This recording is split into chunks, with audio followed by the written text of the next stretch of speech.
O podcast Chimarrão com Espiritismo apresenta reflexões sobre o Livro dos Espíritos de Allan Kardec, com comentários do Espírito Miramês e do Núcleo de Estudos Espíritas Vinha de Luz, de Praia Grande, Santa Catarina.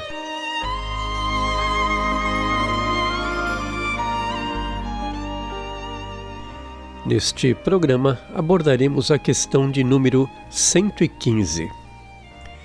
Dos espíritos, uns terão sido criados bons e outros maus? Resposta dos espíritos. Deus criou todos os espíritos simples e ignorantes, isto é, sem saber. A cada um deu determinada missão, com o fim de esclarecê-los e de os fazer chegar progressivamente à perfeição, pelo conhecimento da verdade, para aproximá-los de si. Nesta perfeição é que eles encontram a pura e eterna felicidade. Passando pelas provas que Deus lhes impõe, é que os espíritos adquirem aquele conhecimento.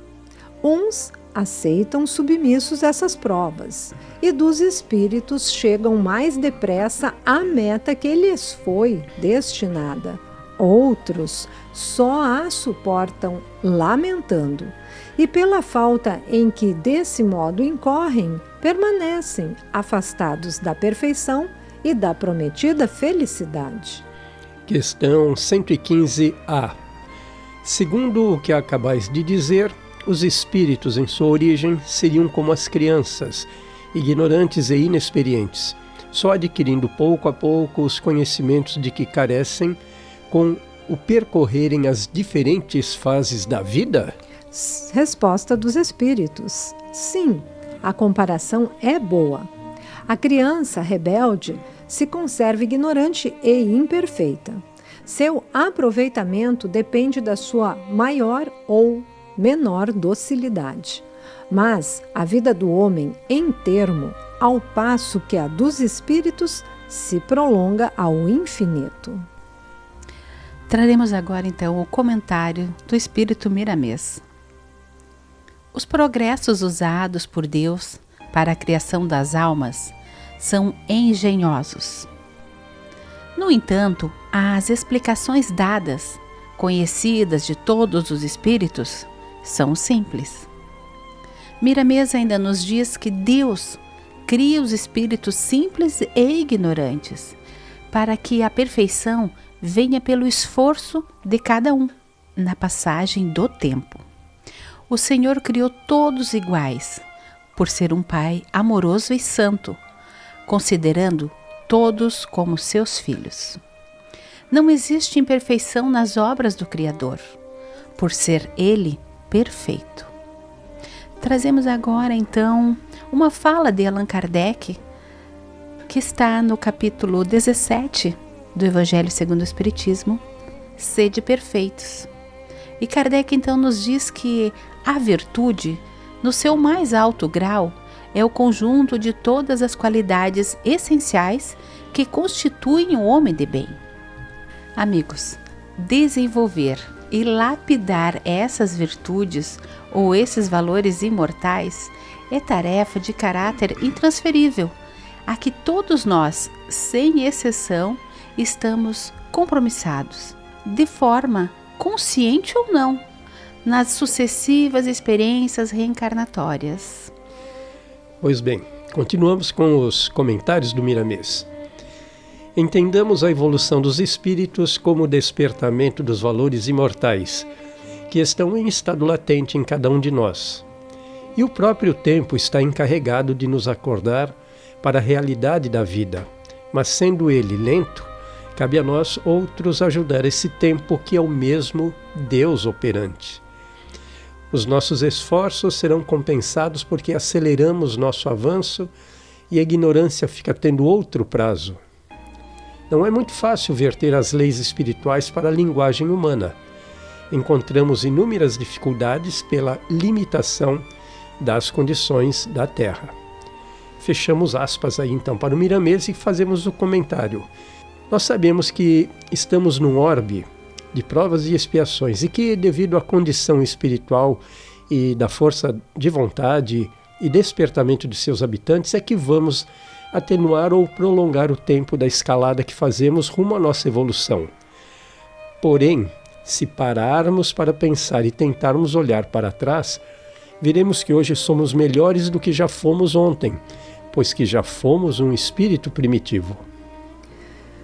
Miramês volta a nos dizer: a direção espiritual do planeta incumbiu, depois do advento da doutrina espírita, a espíritos comprometidos à tarefa de revelar, em espírito e verdade, algumas leis que sustentam a vida, a fim de que eles possam aumentar a fé e confiar mais nas forças do amor de Deus em favor de todas as criaturas. Ninguém fica órfão da assistência do Senhor. Estamos esperando com muita alegria a abertura do 3º milênio para uma nova dinâmica do amor, força essa capaz de estabelecer a tranquilidade da consciência. Gostaria de trazer aqui um comentário que nós temos um roteiro a seguir, que nos foi dado pelo Mestre Jesus, através do seu Evangelho de amor e luz.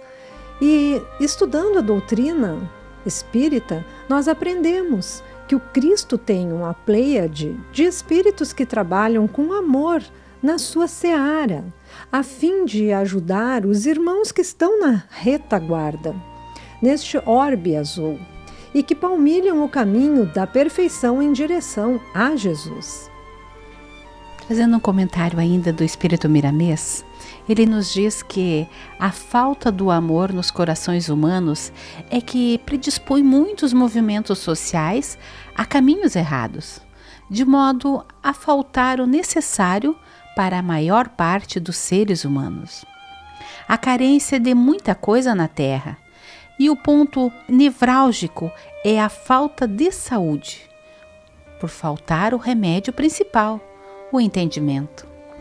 Podemos observar uma nação lutando contra outra, onde se perdem vidas e mais vidas, deixando um rastro de inumeráveis infortúnios por muitos e muitos anos, por simples carência de um perdão, de entendimento, por falta de amor.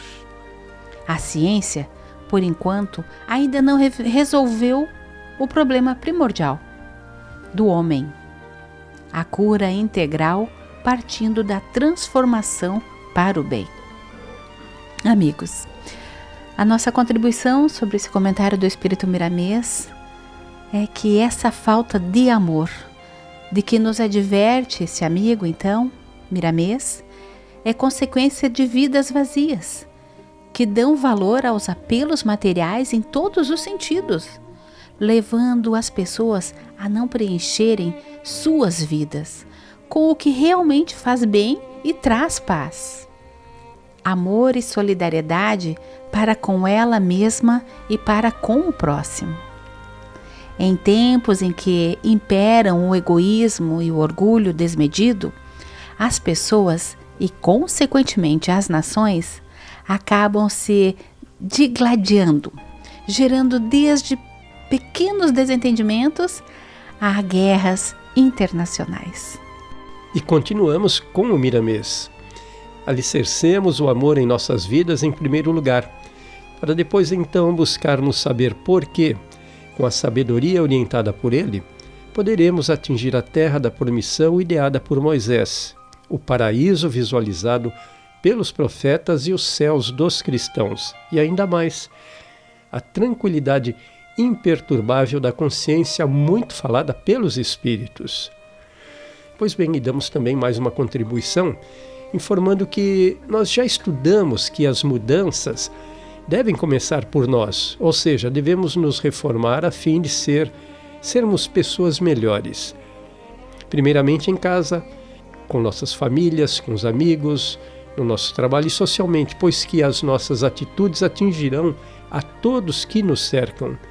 Será através dessa onda de atitudes corretas e amistosas que poderemos contagiar o nosso próximo, que, assim como nós, começarão a ser exemplo para os outros. Quando nós atingirmos essa compreensão e com boa vontade começarmos a agir, essa onda do bem crescerá e resplandecerá até o momento em que atingirá toda a humanidade, ou seja, nesse dia passaremos a viver num mundo de paz e amor. E Miramês continua nos dizendo: todos devemos saber de onde viemos e para onde vamos. É muito justa essa especulação, mas, acima de tudo, procuremos entender o que devemos fazer hoje para não errarmos os caminhos, de modo a encontrarmos o Cristo em nós. Ele, o Cristo, como mestre dos mestres, sabe nos indicar onde está Deus e como encontrá-lo permanentemente em nós. Gostaria de dizer também, amigos, que Jesus disse ainda para buscarmos primeiro o reino de Deus e a sua justiça. E todas essas coisas vos serão acrescentadas. Isso está em Mateus, capítulo 6, versículo 33. Logo, precisamos inverter o modus operandi de nossas buscas, objetivando a autorreforma moral, contando com a misericórdia divina que sempre nos dá a inspiração necessária para a resolução dos desafios do nosso cotidiano. E mais ainda, que possamos agradecer a Deus pelo dia de hoje, que é o tempo presente, que é o presente que Deus nos concede em cada dia. E, consequentemente, saberemos lidar em paz e com desapego com as coisas exteriores, buscando-as sempre para o bem de todos, tão somente com a mais desinteressada caridade.